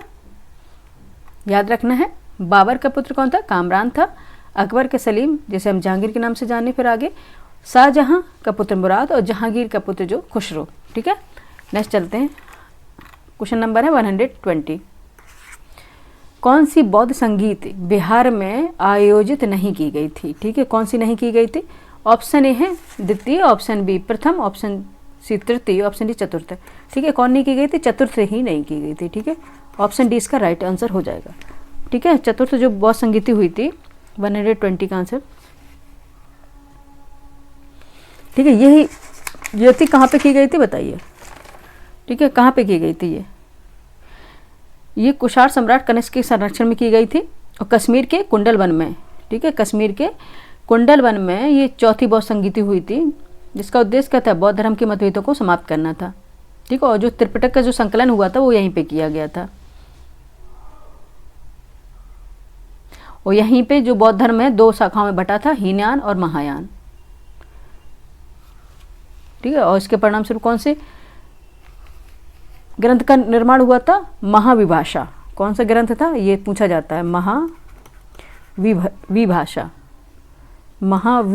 ग्रंथ का निर्माण हुआ था, ठीक है। और यहीं पे कौन से 2 समुदाय में बट गया था बौद्ध धर्म, हीनयान और महायान, ठीक है।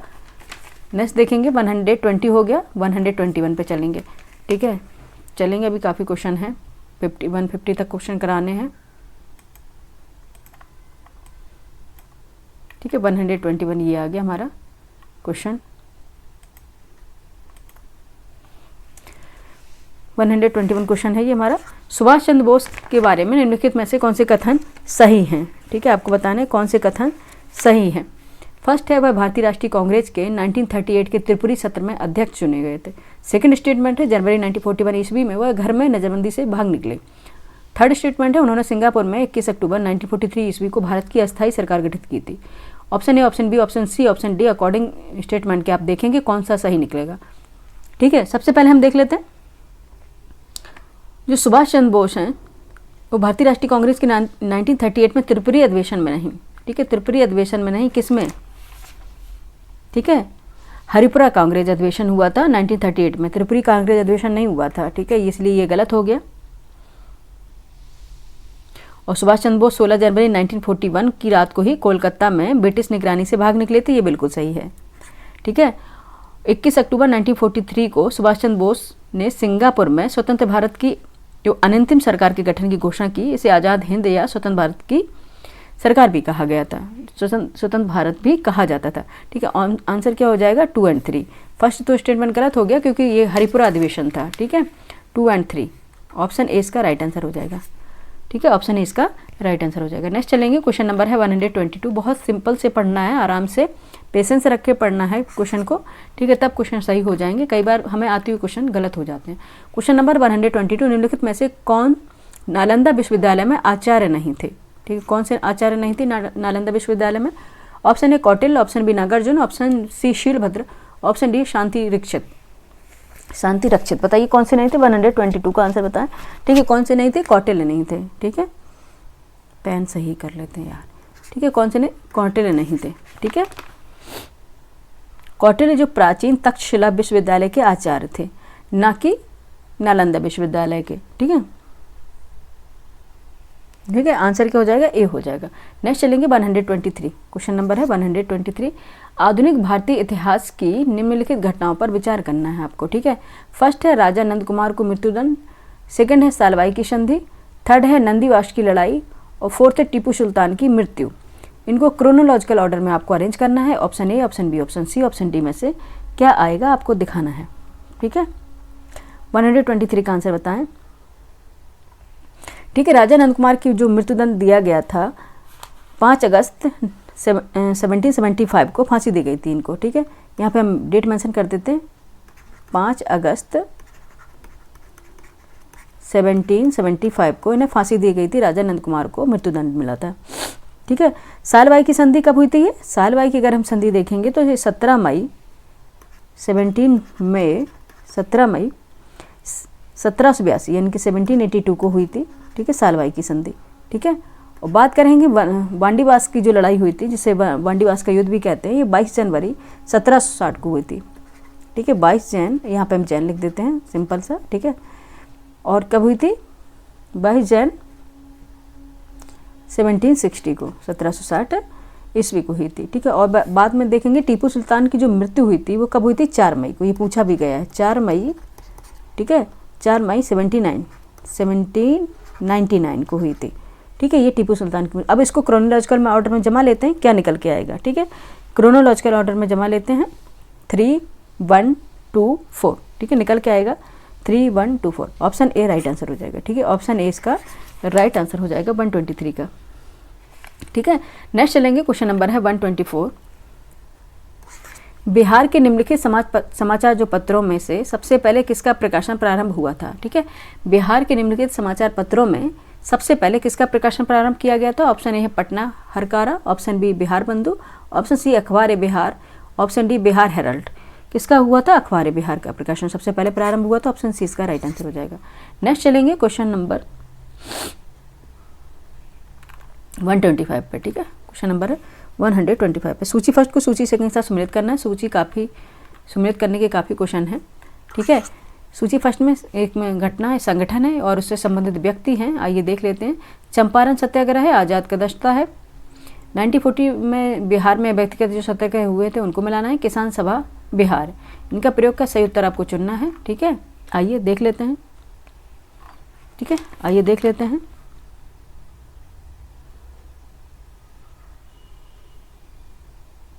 किसान सभा है बिहार में, व्यक्तिगत सत्याग्रह 1940 में, आजाद दस्ता कृष्णचंपारण है। ठीक है, आंसर है 125। बिहार में जो व्यक्तिगत सत्याग्रह हुआ था 28 नवंबर 1940 को शुरू हुआ था। श्री कृष्ण सिंह बिहार के पहले सत्याग्रही थे। ठीक है, श्री कृष्ण सिंह। देखा, आइए मिला लेते हैं इससे। श्याम नारायण सर है, डॉक्टर अजय प्रशांत, जयप्रकाश नारायण है, जिन्होंने जेल में 9 महीने यानी कि सजा काटी थी। अनुराग नारायण दूसरे, अच्छा अनुराग नारायण जो तो दूसरे सत्याग्रही थे, अनुराग नारायणन। इसमें अनुराग नारायण तो नहीं दिया गया दूसरे, इसके श्याम नारायण भी को पैतृक सत्याग्रही, हाँ ठीक है, श्याम नारायण भी है इसमें, ठीक है। तो सी का 2 हो जाएगा, ठीक है। अब देख लेते हैं, मिला लेते हैं आता है कि नहीं है सी का 2, ठीक है। डी, ये सी का 2 डी राइट आंसर हो जाएगा, इसी से मिल गया, ठीक है। इसलिए तो हम वही क्वेश्चन जो जानते हैं वही हम करते हैं, ठीक है। सी का 125 का आंसर क्या हो जाएगा, ऑप्शन डी इसका राइट आंसर हो जाएगा, ठीक है। देख लेते हैं चंपारण जो सत्याग्रह है, चंपारण जो सत्याग्रह है ये डॉक्टर राजेंद्र प्रसाद, ठीक है, इससे संबंधित थे। आजाद दस्ता है, आजाद जो दस्ता है ये संबंधित जयप्रकाश नारायण, ठीक है। और 1940 में बिहार में व्यक्तिगत सत्याग्रह थे, ये श्याम नारायण है। और किसान बिहार सभा है, ये किसे है, सजानंद सरस्वती, ठीक है। ये तो सभी जानते हैं, किसान सभा बिहार, ठीक। डी का 3 देख लेते, इससे मिलता था क्या, डी का 3 इससे मिल रहा था, इससे भी तो मिल रहा था डी का 3, ठीक है। ऑप्शन डी इसका राइट आंसर हो जाएगा। नेक्स्ट चलेंगे, क्वेश्चन नंबर कितना था बच्चे, 125, 126 पे चलते हैं। क्वेश्चन नंबर 126, ठीक है, ये आ गया क्वेश्चन नंबर 126। निम्नलिखित प्रश्न में से नीचे दिए हुए 4 शब्दों में 3 में से एक की समानता है तथा चौथा भिन्न है, भिन्न शब्द को ज्ञात कीजिए, ठीक है। इसमें रीजनिंग के भी क्वेश्चन आते हैं। ऑप्शन ए दूरबीन, ऑप्शन बी सूक्ष्मदर्शी यंत्र, option C stethoscope, option D है पारदर्शी यंत्र, ठीक है। बताइए कौन सा होगा, 126 का आंसर बताएं, ठीक है। कौन सा होगा, स्टेथोस्कोप होगा, ठीक है। दूरबीन है, सूक्ष्मदर्शी यंत्र है, पारदर्शी ये सब आंखों से देखने के लिए काम आते हैं, लेकिन स्टेथोस्कोप है ये परिश्रावक है, ठीक है। ये देखा होगा डॉक्टर लोग लगाते हैं कान में, ठीक है, दिल की धड़कन सुनने के लिए। ऑप्शन सी राइट आंसर है, ठीक है। नेक्स्ट चलेंगे, क्वेश्चन नंबर 127 है। स्प्रिंग को कोड में UNUFRSC लिखा जाता है, उसी कोड भाषा में मोबाइल शब्द को कैसे लिखा जाएगा, ठीक है, कैसे लिखा जाएगा ये आपको बताना है, ठीक है। ठीक है, स्प्रिंग को लिखेंगे ये SPRING, ठीक है, ये हो गया, ठीक है। अब इसमें देखेंगे क्या सीरीज लग रही है, +2 -2 +3 -3 +4 -4, ठीक है, ये लग रहा है +2 -2, ठीक है, एक बार प्लस फिर -2 +3 -3, ठीक है, -3 फिर एक बार आएगा +4 -4 +4 -4, ये सीरीज लगी है। 1 मिनट यार, +4 और -4, ठीक है, ये लगी हुई है, ठीक है। अगर S के बाद प्लस अगर 2 करेंगे तो ये U आ गया, माइनस करेंगे यहाँ पे PN आएगा, ठीक है। R +3 करेंगे तो U आएगा, ठीक है। और I का -3 करेंगे तो F आएगा, ठीक है, F आएगा। और N पर +4 करेंगे तो R आएगा, और G का -4 करेंगे तो C आएगा। UNUR, ठीक है, UNUFRC, ठीक है, ये आ गया। ये आपको समझाने के लिए बता रहे, लेकिन आपको बताना क्या है, उसी कोड में अगर मोबाइल को लिखना है तो कैसे लिखेंगे, ठीक है, यहाँ पे बता दे रहे हैं, कहीं पे यहाँ पे बता रहे, ठीक है, MOBILE, ठीक है, BILE। अब इसको इस तरह से करेंगे, सेम जैसा है, +2 M0 O 0 की याद आ जाती O, ठीक है, +2 -2, अगर O -2 करेंगे तो M आएगा यहाँ, MNO, ठीक है। B +3 E आएगी प्लेस वैल्यू, और I देखेंगे -3 F आएगा, ठीक है, F आएगा। और L का +4 P आएगा, और E का -4 आएगा A, ठीक है, A आएगा।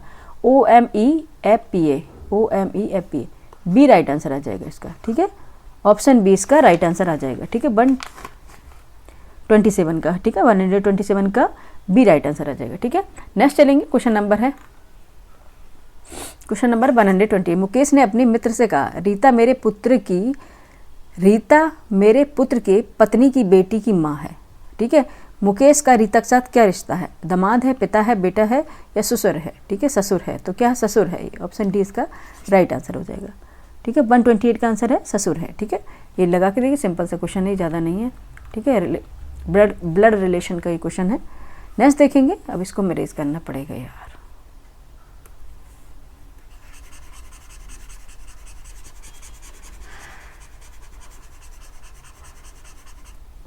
ठीक है। अब देख लेते हैं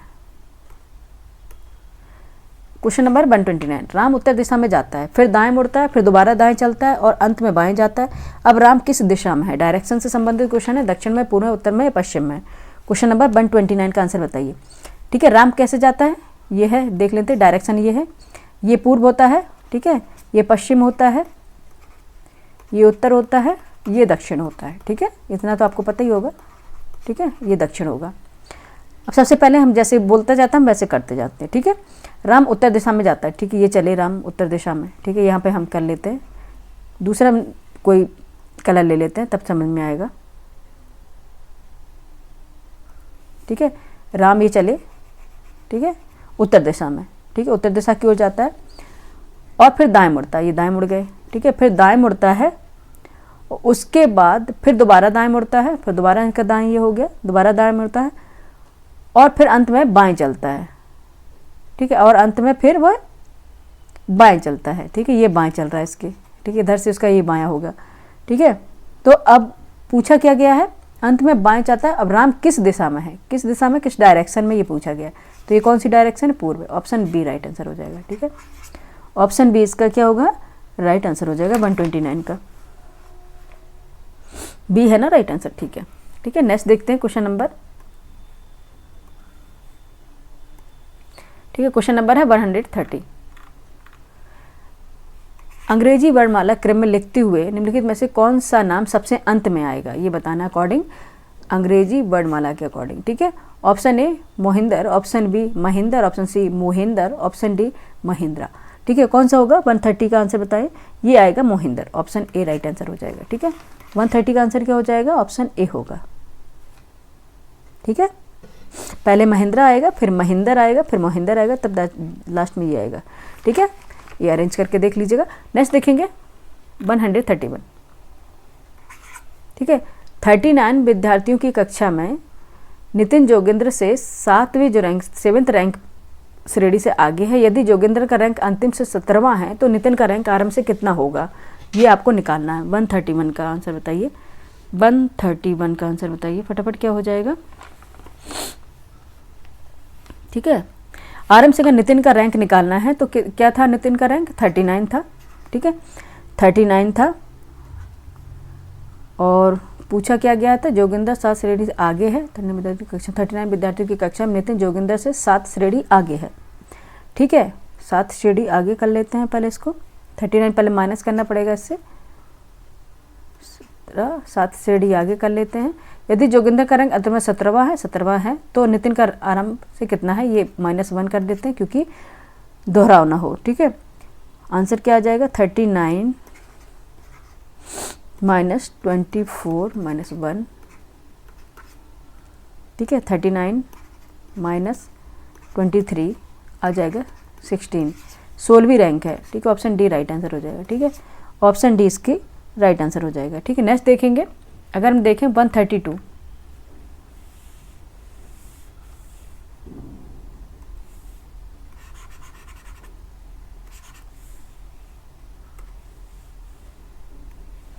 क्वेश्चन नंबर है 132। यदि प्लस का अर्थ मल्टीप्लाई है, मल्टीप्लाई का अर्थ है माइनस और डिवाइड का अर्थ है प्लस तथा माइनस का अर्थ है डिवाइड, तब 175 - 25 डिवाइड बाई 5 + 20 मल्टीप्लाई 3 + 10 के समान है, ठीक है। पहले इसको उसके अकॉर्डिंग चेंज कर लेते हैं, तब जाके ये हो पाएगा, ठीक है। पहले चेंज करना पड़ेगा, चेंज करेंगे, क्या हो जाएगा? 175 यहाँ पे लगा, कहाँ पे लिखें ये?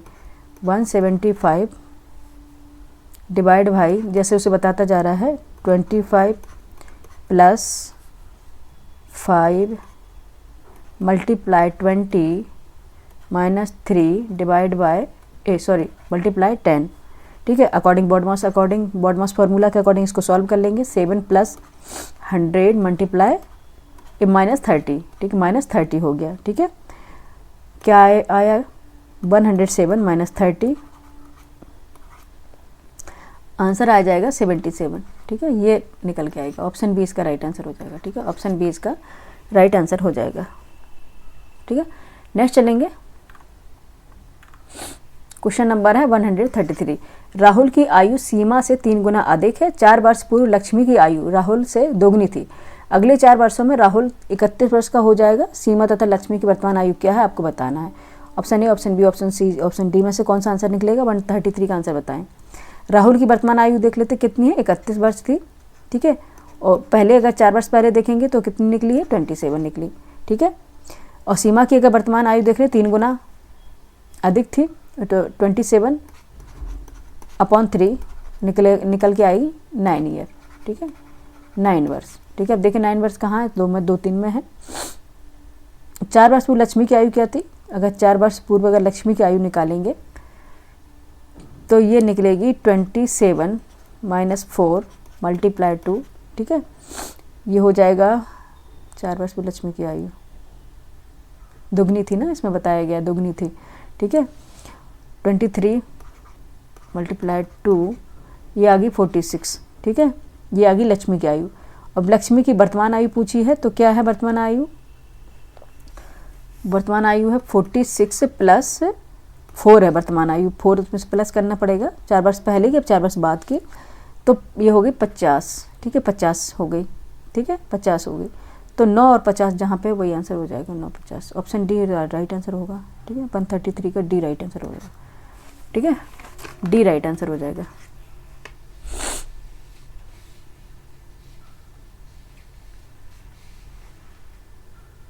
ठीक है, डी राइट आंसर होगा।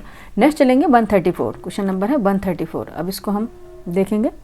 निम्नलिखित विकल्पों में से लुप्त संख्या आपको बताने हैं। 28, 20, 7, 84 ये जो सब है, इसमें से ये जो फिल इन द ब्लैंक्स दिया है इसमें लुप्त संख्या है वो कौन सी होगी वो बताना है। ठीक है, कौन सी निकलेगी, ABCD ऑप्शन तो बाद में देखेंगे। ठीक है, पहले हम इसे देख लेते हैं कैसे निकलेगी ये। ठीक है, 28, ठीक है, 20, ठीक है, ये निकलेगा। अगर इसको 28 है, इसको 7 से डिवाइड कर देंगे। 7 4 जा 28 और 4 × 5 20, 4 5 जा 20 हो गया। ठीक है, उसी प्रकार फिर इसको नेक्स्ट देखेंगे 45, इसमें निकाल के देख लेते हैं। 9 5 जा 45 और 5 × 5 25। ठीक है, ये भी सही हो गया। अब 84 को हम इसी देख लेते हैं। 84 12 7 जा 84। ठीक है, 7 5 जा 35। ठीक है, यहाँ 35 आएगा। ठीक है, 35 राइट आंसर आएगा। ठीक है, देखें यही है। अब इसको हमें इधर से स्क्रॉल करना पड़ेगा। 35 आया ना बच्चे, याद रखिएगा। अब हम इसको स्क्रॉल कर लेते हैं एक बार, 1 सेकेंड का टाइम दीजिएगा। बस अब कंप्लीट ही हो गए, बस कंप्लीट हो गए बच्चे, अब ज़्यादा टाइम नहीं है, कंप्लीट हो गए क्वेश्चन। ठीक है, तो क्या निकल के आया, 35 आया ना क्वेश्चन निकल के। ठीक है, आंसर क्या निकल के आया, ऑप्शन ए 35। ठीक है, नेक्स्ट देखेंगे। क्वेश्चन नंबर 135 है। रेन को कोड में $8 ये लिखा जाता है तथा मोर को ये लिखा जाता है, उसी कोड में रीमैन को कैसे दर्शाया जाएगा। क्वेश्चन नंबर 135 का आंसर बताएं। ठीक है, आंसर हो जाएगा ये ऑप्शन डी। ठीक है, सिंपल सा क्वेश्चन है, निकाल के दीजिएगा। ठीक है, निकाल के देख लीजिएगा, सिंपल सा क्वेश्चन है बच्चे, ये वाला डी निकल के आएगा। ठीक है, इसको सेम जो वैल्यू उसमें देखा, रेन को आर में क्या लिखा है, ये ए में क्या लिखा है, आई में क्या लिखा है, एन में क्या लिखा है, फिर मोर में भी वही देख लेना है। उसी कोड भाषा में अब आर है तो आर की जगह पे क्या था, आर की जगह पे क्या था, डॉलर था तो डॉलर आ जाएगा। बस इस तरह से आपको देखना है कि इसमें जो प्लेस वैल्यू पे जो वर्ड लिखा है वही आपको देखना है, रखना है। ठीक है, नेक्स्ट देखेंगे। 135 हो गया। 136 पर 38वीं राष्ट्रीय जूनियर एथलेटिक्स चैंपियनशिप 2025 में बिहार के खिलाड़ियों ने कितने कांस्य पदक जीते हैं, 4, 5, 6 या उपयुक्त में से एक से अधिक, बताइए। 136 का आंसर बताइए। ये जीते हैं 5। ऑप्शन बी राइट आंसर हो जाएगा। ठीक है, ऑप्शन बी इसका राइट आंसर हो जाएगा। ठीक है, 38 में जो राष्ट्रीय खेल हुआ था 2025 में बिहार के खिलाड़ियों ने 1 स्वर्ण जीता था, 6 रजत जीते थे और 5 कांस्य पदक जीते थे। ठीक है, अगर प्रश्न के अकॉर्डिंग देखेंगे तो जो 38 जो राष्ट्रीय जूनियर चैंपियनशिप हुई थी 2023 में संपन्न हुई थी ये। ठीक है, बी राइट आंसर हो जाएगा। नेक्स्ट देखेंगे, कांस्य पदक पूछा गया था ना, 5 जीते थे। नेक्स्ट देखेंगे 137, कोसी मेची लिंक परियोजना से बिहार के कौन कौन से जिलों को लाभ होगा? Option A Patna, Nalanda, Gaya, Siwan. Option B Darbhanga, Muzaffarpur, Sitamarhi, Begusarai. Option C Araria, Purnia, Kishanganj, Katihar. उपरोक्त इसमें से अधिक बताइए क्या आंसर हो जाएगा। 137 का आंसर बताया, फटाफट हम जल्दी से अपनी क्लास को एंड करें। ये है अररिया, पूर्णिया, किशनगंज, कटिहार। ऑप्शन सी इसका राइट आंसर हो जाएगा। ठीक है, नेक्स्ट देखेंगे 138। ठीक है, नेक्स्ट देखेंगे क्वेश्चन नंबर है 138, निम्न किन भारतीय भाषाओं को शास्त्रीय भाषा का दर्जा प्राप्त है? आपको बताना है। Option Telugu, option B Marathi, option C Bengali. उपरोक्त में से एक से अधिक बताइए किसको प्राप्त है? तेलुगु को भी है, मराठी को भी है, बंगाली को भी है। डी आंसर राइट आंसर हो जाएगा। ठीक है, डी इसका राइट आंसर हो जाएगा, 138 का डी। ठीक है, भारत में जो 11 आधिकारिक रूप से मान्यता प्राप्त शास्त्रीय भाषाएं हैं, तमिल है 2004 में मिली थी इसे मान्यता, संस्कृत को 2005 में, कन्नड़ को 2008 में, तेलुगु को 2008 में, मलयालम को 2013 में और उड़िया को 2014 में। उसके बाद देखेंगे इसके अतिरिक्त वर्ष 2024 में मराठी, पाली, प्राकृतिक, बंगाली को मिला था और असमिया को भी शास्त्रीय भाषा का दर्जा दिया गया। ठीक है, ऑप्शन क्या हो जाएगा? डी राइट आंसर हो जाएगा। नेक्स्ट देखें 139, फटाफट कर लेते हैं। नागी पक्षी अभ्यारण्य स्थल को महत्वपूर्ण पक्षी और जैव विविधता क्षेत्र IBA के रूप में किस संगठन ने मान्यता दी है? Option A UNESCO, option B है world life fund, option C world life international, option D उपयोग में से एक से अधिक। किसने दी है? 139 का आंसर बता फटाफट, किसने दी है? ये दी है वर्ल्ड लाइफ इंटरनेशनल ने। ठीक है, ऑप्शन सी राइट आंसर हो जाएगा। ठीक है, वर्ल्ड लाइफ इंटरनेशनल ने। नेक्स्ट देखेंगे क्वेश्चन नंबर है 140, राष्ट्रीय पंचायत दिवस 2025 का आयोजन कहाँ किया गया था? आपको बताना। ऑप्शन पटना, मधुबनी, गया या उत्तर उपयुक्त में से एक से अधिक। ठीक है, 140 का आंसर बताइए कहाँ पे किया गया था?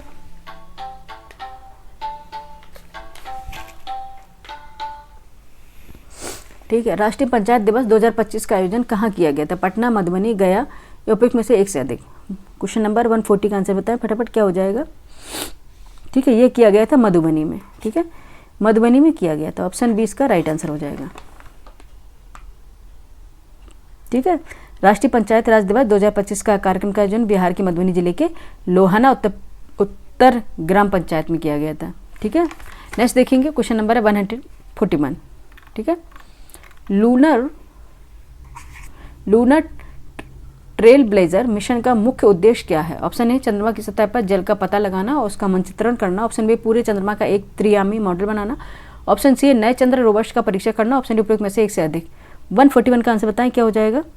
ये है चंद्रमा की सतह पर जल का पता लगाना और उसका मानचित्रण करना है। ऑप्शन ए राइट आंसर हो जाएगा। ठीक है, ऑप्शन ए इसका राइट आंसर हो जाएगा। नेक्स्ट चलेंगे 142। 142 है, क्या पूछ रहा है देख लेते हैं। अफ्रीकानर्स से अभिप्राय। ठीक है, अफ्रीकानर्स से अभिप्राय किन लोगों से है? ऑप्शन ए अमेरिका में इंडो अफ्रीकी मूल के लोग हैं, इन लोगों से है। ठीक है, या फिर अभी हम इसको स्क्रॉल कर लेते हैं, बस लास्ट है ये। अब बस हम अपने लास्ट एंडिंग पे हैं बच्चे, अब बस एंडिंग पे हैं। अब आपको पेशेंस रखना ही पड़ेगा। ठीक है, ऑप्शन बी है अफ्रीका में आदिवासी समुदाय है। ऑप्शन सी दक्षिण अफ्रीका में श्वेत अल्पसंख्यक समूह है। ऑप्शन डी उपयुक्त में से एक से अधिक। बताइए क्या होगा? 142 का आंसर बताएं। ठीक है, क्या होगा? ये है दक्षिण अफ्रीका में श्वेत अल्पसंख्यक समूह है। ठीक है, दक्षिण अफ्रीका में श्वेत अल्पसंख्यक समूह है। ऑप्शन सी राइट आंसर हो जाएगा। ठीक है, अफ्रीकानर्स जिसे बोलते हैं ये दक्षिण अफ्रीका जाति समूह है। ये मुख्यतः हम देखेंगे डच, जर्मन और फ्रांसीसी प्रवासियों का वंशज है ये, और 17वीं और 18वीं शताब्दी के दौरान दक्षिण अफ्रीका ये आए थे। इनकी पहचान अफ्रीकी भाषा के प्रयोग से है जो डच भाषा से ली गई भाषा है। ठीक है, नेक्स्ट देखेंगे क्वेश्चन नंबर है 143। उस 16वीं सदी की बावड़ी का नाम क्या है जिसे भारतीय पुरातत्व सर्वेक्षण ने हाल ही में वर्ल्ड मॉन्यूमेंट फंड इंडिया के सहयोग से संरक्षित किया है? ऑप्शन ए अग्रसेन की बावड़ी, ऑप्शन बी राजाओं की बावड़ी, ऑप्शन सी चौ की बावड़ी, ऑप्शन डी उपयुक्त में से एक से अधिक। 143 का आंसर बताएं क्या है? राजाओं की बावड़ी। ठीक है, राजाओं की बावड़ी, ऑप्शन बी राइट आंसर है। ठीक है, 143 का आंसर क्या है? राजाओं की। भारतीय पुरातत्व सर्वेक्षण ASI द्वारा विश्व स्मारक निधि भारत WMFI और TCS फाउंडेशन के सहयोग से 16वीं शताब्दी की राजों की बावड़ी को संरक्षित किया गया है। ठीक है, नई दिल्ली के महरौली पुरातत्व पार्क में स्थित इस 4 स्तरीय बावड़ी का निर्माण कहाँ पे स्थित है? नई दिल्ली में, न्यू दिल्ली। ठीक है, न्यू दिल्ली के महरौली पुरातत्व पार्क में स्थित इस 4 स्तरीय बावड़ी का निर्माण लोधी वंश के दौरान किया गया था। कब? लगभग 1506 ईस्वी में।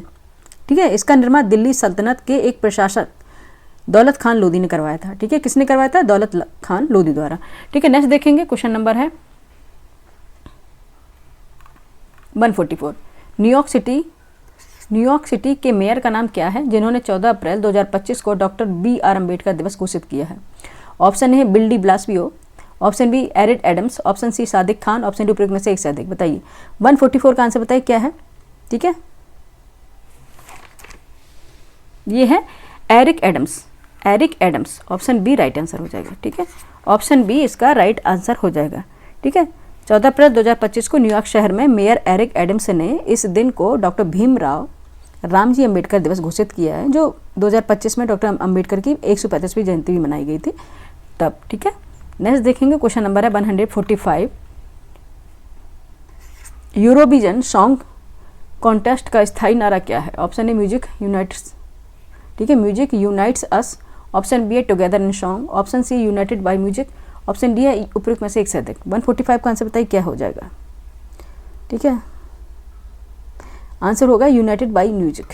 United by music, option C इसका राइट आंसर हो जाएगा। ठीक है, यूरोविजन सॉन्ग प्रतियोगिता का स्थायी नारा यूनाइटेड बाय म्यूजिक है। यह नारा 2023 में चुना गया है और पहली बार 2024 की प्रतियोगिता के लिए इस्तेमाल भी किया गया है। ठीक है, नेक्स्ट देखेंगे, क्वेश्चन नंबर है 146।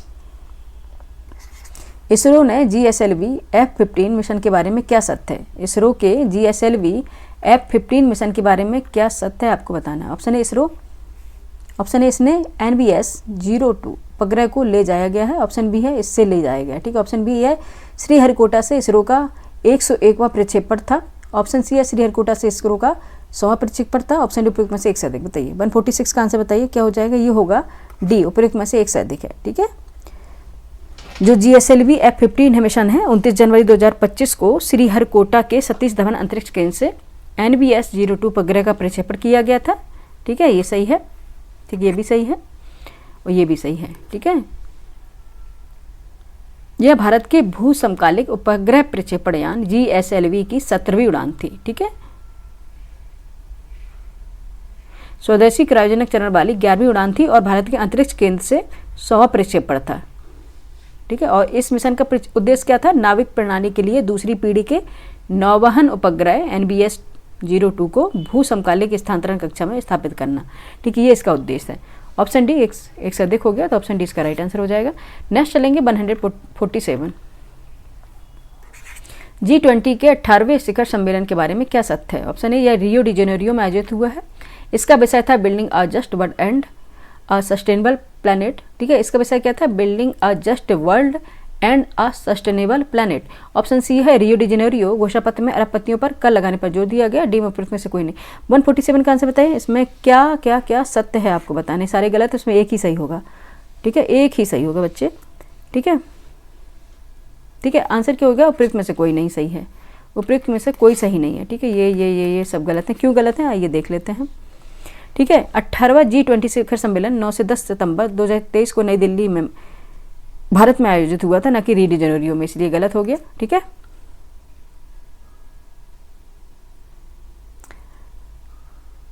और ये क्या कहाँ पे हुआ था? ये शिखर सम्मेलन प्रगति मैदान जो भारत मंडपम बनाया गया वहाँ पे हुआ था। इसकी अध्यक्षता भारतीय प्रधानमंत्री नरेंद्र मोदी जी ने की थी और इसका थीम था वसुधैव कुटुंबकम, अर्थात एक पृथ्वी, एक परिवार, एक भविष्य। ठीक है, एक भविष्य, ये इसकी थीम थी। ठीक है, तो ये थीम थी, ये भी गलत है, ये तो फिर गलत है ये। ठीक है, इसलिए आंसर ये गलत हो गया। ऑप्शन डी इसका राइट आंसर हो गया। नेक्स्ट देखेंगे 148। 2024 में बाकू में आयोजित संयुक्त राष्ट्र जलवायु सम्मेलन में किस समझौते पर सहमति बनी है? बताइए किस समझौते पर सहमति बनी? ऑप्शन ए 2030 तक वैश्विक स्तर पर जीवाश्म ईंधन पर प्रतिबंध का लक्ष्य है। ऑप्शन बी विकसित देशों से 2030 तक प्रति वर्ष कम से कम $500 बिलियन देने की अपील की गई है। ठीक है, नेक्स्ट स्क्रॉल कर लेते हैं।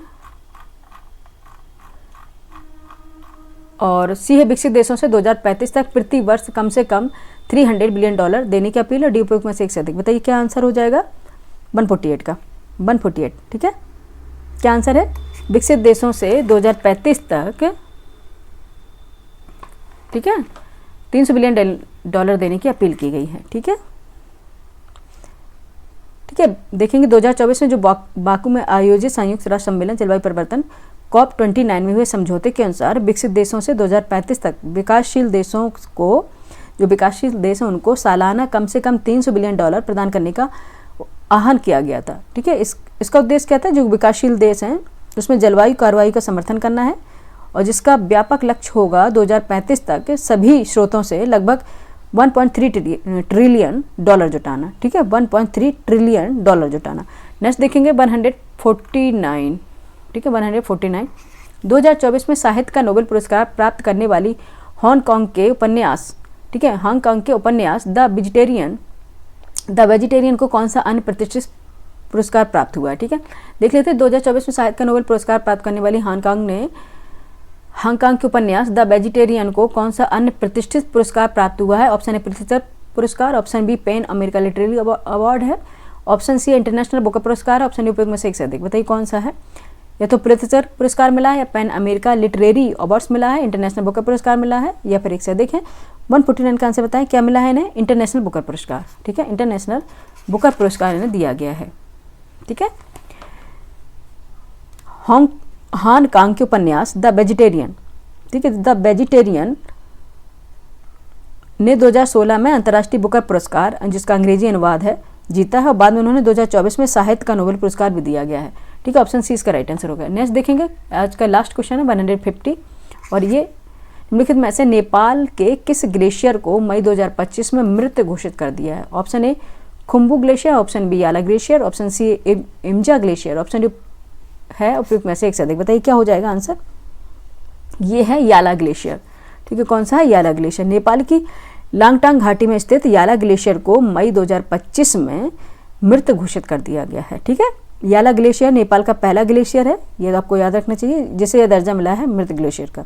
ठीक है, 1970 में देखेंगे, 1970 के दशक में जलवायु परिवर्तन के कारण इसका 66% हिस्सा जो था, ठीक है, 66% जो हिस्सा था वो नष्ट हो गया था और ये 784 मीटर कुछ पीछे खिसक गया था। ठीक है, इसलिए अभी मृत घोषित इसे कर दिया गया है। ऑप्शन बी इसका राइट आंसर हो गया।